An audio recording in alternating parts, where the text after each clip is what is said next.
Hi, everybody. Have you ever had that moment when you get a new feature demand? You look at the new feature, and then you look at your code, and you know that something wrong is going to happen. You know that you will need to do tons of changes in order to implement this feature. And your code is going to look like a spaghetti after that. When we're building a web application or application at all, there is one thing that it is certain. This application will change. And when that happens, the way you build your code, the way you architect it, will determine how well does the change will be and how your code is going to look after that. Hi, my name is Royi Benita, and I'm a full-stack engineer at Fiverr. Today we are going to talk about how to build a clean application, how to build an application that lasts, that can react to changes and new features. At first, we're going to talk about what is clean architecture. We will introduce NestJs. We'll go through all the clean architecture different layers and display them while creating a sample application. When I first started to work with Node, I was looking for an architecture, a solid architecture, that will give me the ability to divide my application into different layers and have separation of concerns between them. I wanted to have the freedom to use different databases and different external frameworks without them affecting my business logic. We decided to use a clean architecture by Robert C. Martin, as known as Uncle Bob. Uncle Bob took some of the leading architecture out there, like hexagonal architecture, like onion architecture, streaming architecture, and combined them into one solid architecture with all the elements and the basics of them. When we first started to implement clean architecture in our simple Node.js application, with no framework or library at all, it was very hard. It was clear that something was missing. We didn't have any types. We didn't have any interfaces. We didn't have any abstraction at all. We didn't have dependency injection. It felt like reinventing the wheel. And then we met NestJs. For those of you who don't know NestJs, it's a Node framework that takes some ideas and elements from functional programming, object-oriented programming, and it's like you can think of it as the React of the backend. It comes to solve one of the biggest problems with Node, which is architecture. Everybody builds his Node application the way he wants to. And NestJs comes with an opinion architecture, something that lets you do things like dependency injection. It's a fully support TypeScript, give you controllers, middleware, filters, more and more and more. Also, this lecture is not about NestJs, but I believe that you will find during the lecture that NestJs is a very powerful tool, and I encourage you to go and look at the documentation. It's a very, very, very good starting point to work with clean architecture. It gives you a lot. Like any other architecture, clean architecture divides your application into different layers. From the dependency perspective, the dependency is from the outside to the inside, meaning that the outer layers depend on the inner layers. For example, the brown layer, the frameworks and driver layers, is dependent on all the other layers. And the entities, the core of the application, is not dependent on any of the outer layers. In the entities layer, we will find all our business objects.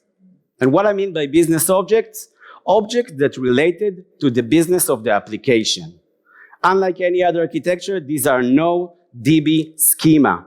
It's not connected to our persistent layer. These are business objects: order, customer, store, book. The white layer is the use cases layer. What is a use case? Use case is a business flow. Business flow is like creating a new order, inserting a new customer to our system. And use cases and entities are the core of our architecture. This is where all the business logic stays. When we will have new flow in the system, when we will have changes in our current business, this is where we need to touch. The green layer is an intermediate layer. It's the controller layer. You can think of it as the enter and the exit gate to the use cases. With the controller, we expose these business flows to the outside world. Who is the outside world? It could be another service. It could be a web application, okay? And in this layer, we won't find any business logic or any logic at all. It's just, an intermediate layer. We take some data that came from the customer. We are formatting it, validating it, converting it to something that our use case needs, call our use cases, all our business flows, and then returning it back to the user. Last but not least, the outside layer. This is where all the details go. This is the framework layer. How do I connect to MongoDB? How do I connect to Kafka? How do I log my events?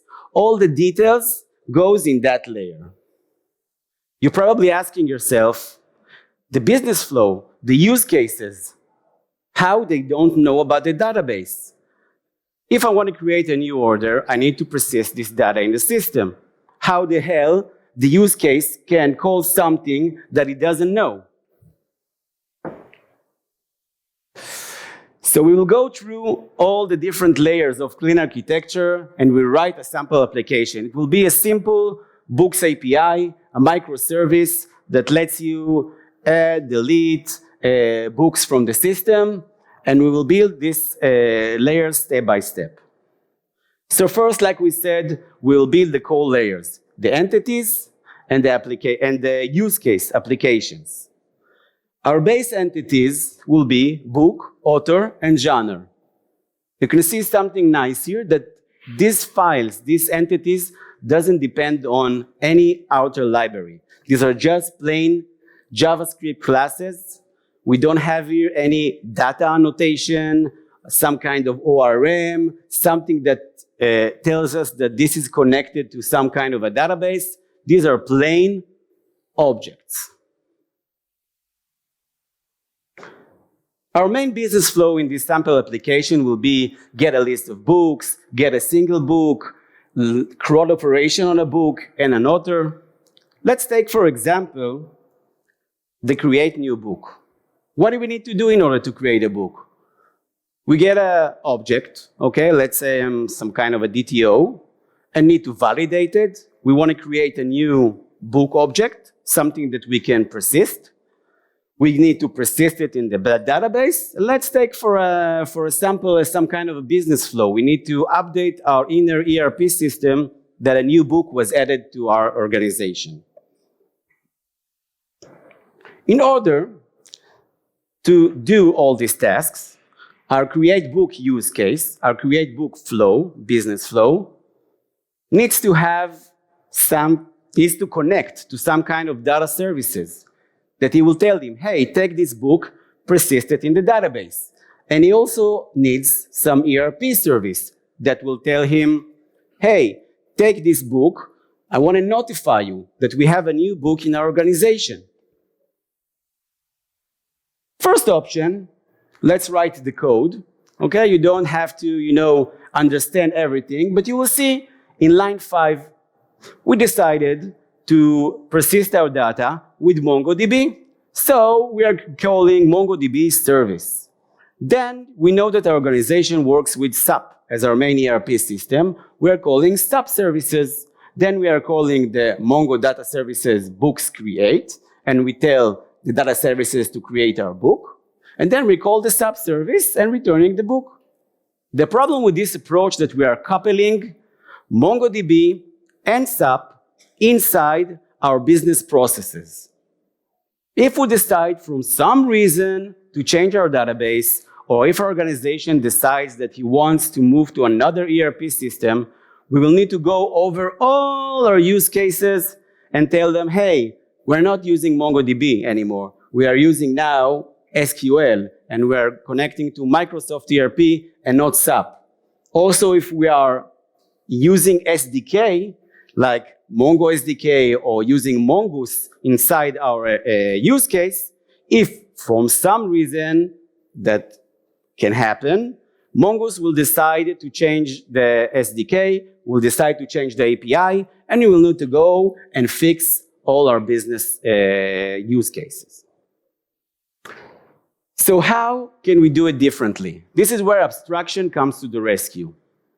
Basically, abstraction is a contract between the use case and all of its dependencies. The dependency, like we said, is data services and ERP services.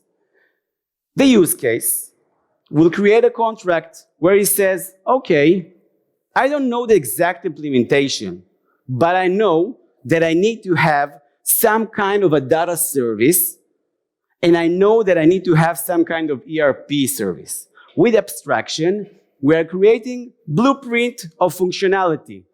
We are creating just the blueprint of the functionality that we need without any implementation.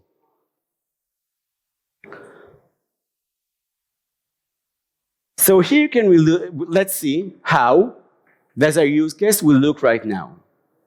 In the constructor, line 7, we will get some kind of data services object and some kind of ERP services object. You will see that these types, data services, ERP services, these are abstractions. It means that it doesn't connect to Mongo, SQL, or other implementation. Next, we will use them inside our create book like they were real implementation, like we are calling Mongo, SQL, or whatever. How would this abstraction will look like? Let's take, for example, at the top, data services.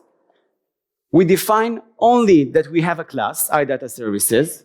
This class needs to have books property with the type of iBook repository. What is iBook repository? Also a class that has a create function. Accept a book, return a promise of a book. That is same for the ERP services. Just a blueprint of functionality. No implementation at all. And now we see that our use case is not dependent on specific implementation, just on abstraction. And we always want to be in that position, dependent on abstraction and not on implementation. Our next layer will be the controllers. Like we said before, the controller will expose our use cases to the world. So we have entities that we've built. We have a use case, create book use case, and now we want to expose it to the world. We'll create it using controllers. And this is where NestJS shines. Our use case. First, you can see that our use case will be a controller will be implemented with NestJS controller. If we use Node.js and Express, we need to define a new route and send this route to a new function, and so on and so on and so on. And here we are just creating a book controller using the controller keyword from NestJS. You can see at the top that we have controller, post, body from NestJS common. Using that annotation controller, we defined a new route called API book. Now, every time a consumer will go to API book, he will get to this controller. Next, you see also that we get in the constructor our dependencies. And in the create book, you will have a function that will react to post request. Now we're entering the first phase of the controller tasks, which is validation. At line 11, you will see that we get a book DTO from our body. The type is create book DTO. NestJS uses class validator library. When we get this request, NestJS will validate that this object, this JSON that we got in the body of the request, will be identical to create body DTO. Inside create body DTO, we can also say that we want more validation rules, like check that this is a string, that this is an object with type strings and in it. Okay, we can say all sorts of kind of validation, and it's seamless. NestJS, if the request is not good, if someone sends bad request to us, NestJS automatically will send 400 bad requests. Next, we are creating our response that we are going to return to the user. This is also a DTO. Line 15, we will create our book object to send it to our use case. And in line 17, we are calling a use case. After that, we take the response and create a response to the user. Okay, like we said, no logic here. Validating, formatting, calling our business logic classes, and then returning the response DTO to the user. So we have entities, use cases, and controller, and we expose them to the world. Our last but not least layer is the layer when all the details go, like we said, the frameworks. And like Uncle Bob said, we keep those things on the outside where they can do as little harm, okay? We want to keep all our framework on the outside because these are the things that are likely to change, and we don't want them to mix with our business logic code. Like we said before, we are dependent on abstraction, not on implementation. What will we find here in this layer, in this outer layer? First of all, we said from dependency rules, this layer is dependent on all the other layers, meaning we will use entities, controllers, use cases. We can use everything that we want. We have here all the caching details, DB details, email, external libraries. For example, at Fiverr, we have a machine translation service. This machine translation service is using external vendors, Google, AWS, or whatever, and we use these vendors in order to translate our user-generated content. Beside that, we have our business logic translation process. We don't want to be dependent on these vendors. I don't want to know inside my translation business logic how to connect to Google or how to connect to AWS. This is not interesting. I will put it in the framework layer, and if I want to replace this vendor, it would be seamless.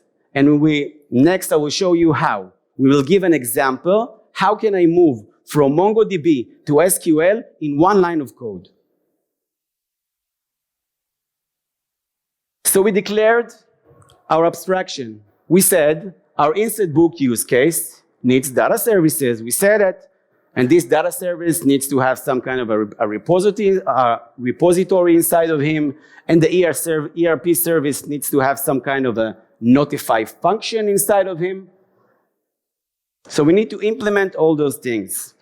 First, let's implement the MongoDB. I don't want to get into Mongo implementation. You can find lots of documentation in NestJS.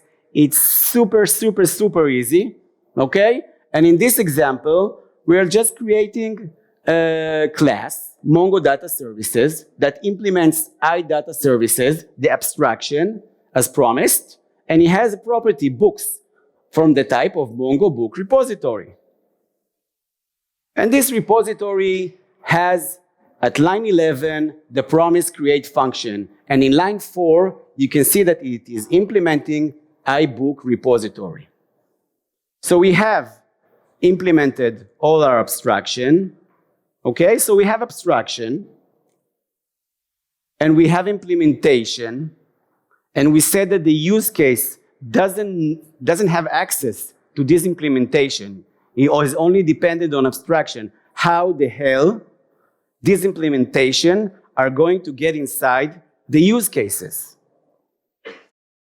This is where we have our secret ingredient, dependency injection. Dependency injection is a mechanism for managing all our dependencies in the system. With dependency injection, we can tell how do we want to create all our dependencies. We saw it before that our use case and our controller is dependent on different services, and all these services are injected to him in the controller. Who injects it?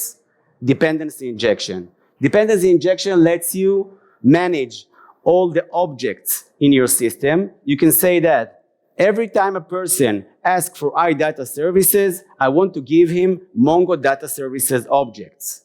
Furthermore, you can say that I want this object to be created on each request, or I want this object to be created once in a lifetime. when the service loads.